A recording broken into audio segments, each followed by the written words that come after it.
Hello বন্ধুরা, পিঙ্কি প্রীতিস্মিতা ভিডিওতে তোমাদের ওয়েলকাম।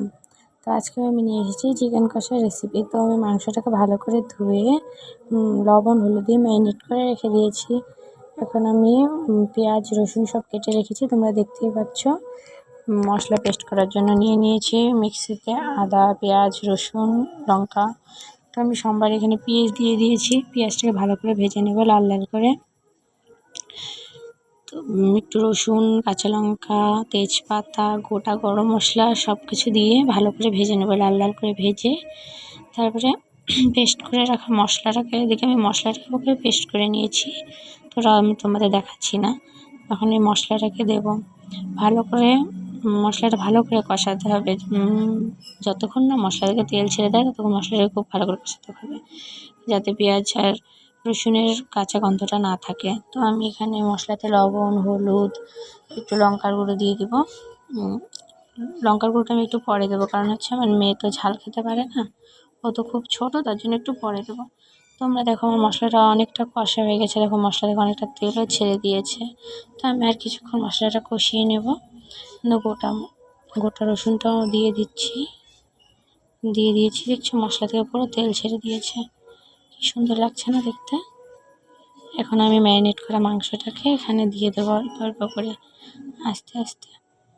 আমি এখানে ম্যারিনেট করা মাংসটাকে দিয়ে দিচ্ছি। এখন এটা দিয়ে আমি খুব ভালো করে নেড়ে নেব, মাংসটাও ভেজে নেব মশলার সাথে সাথে। মাংসটা আরও অনেকটা সময় ভেজে নিতে হবে, মাংসটা লাল লাল করে ভাজতে হবে। ঢেকে দিচ্ছি, কারণ আমার মেয়েটা যেহেতু আমি লঙ্কার গুঁড়ো দেওয়ার আগেই নামাবো, কারণ আমরা একটু ঝাল ঝাল মাংস খেতে ভালোবাসি।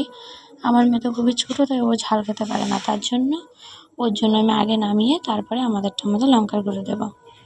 তো দেখো তোমরা ভালো করে, তাই মাংসটা খুব ভালো করে ভেজে নিচ্ছি। দেখো মাংসটা অনেকটাই ভাজা হয়ে গেছে, দেখছো তোমরা মাংস থেকে অনেকটা জল ছেড়ে দিয়েছে। এবার আমি আলুটা দিয়ে দিলাম, আলুটা দিয়ে আমি আবার একটু নাড়াচাড়া করে নিচ্ছি। মাংসটাকে ঢেকে দেবো যাতে মাংসটা সেদ্ধ হয়ে যায়, কারণ মাংসতে তো আমি অতটা জল অ্যাড করবো না, হালকাই জল অ্যাড করবো। মাংস থেকে অনেকটা জল ছেড়ে দিয়েছে, এই জন্য দেখো মাংসটি কি সুন্দর লাগছে না দেখতে।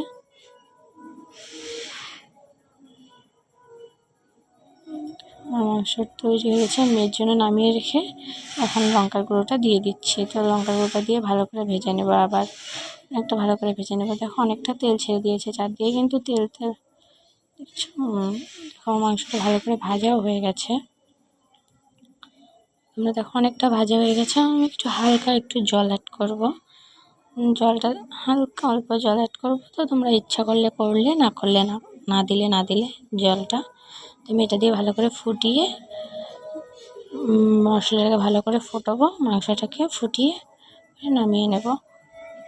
তো তোমরা বলো আমার চিকেন কষা রেসিপিটা কেমন হয়েছে। খেতে তো অনেকটাই ভালো হয়েছিল, তোমরা একদিন ট্রাই করে দেখো। ভালো লাগলে অবশ্যই like comment share and subscribe করে দিও, কমেন্টে জানিও কেমন লাগছে। আমি অত ঠিক করে বলতেও পারি না, তো তোমরা একটু অ্যাডজাস্ট করে নিও। Bye bye. আমি এখানে ভিডিওটা শেষ করে দিচ্ছি। তো মাংস রান্না হয়ে গেছে, তোমরা দেখছো। এখন আমি এটাকে নামিয়ে নেবো একটা গামলাতে। এই যে দেখো তোমার মাংস রান্না রেডি, দেখছো মাংসটা কত লাল লাল হয়েছে। বাই।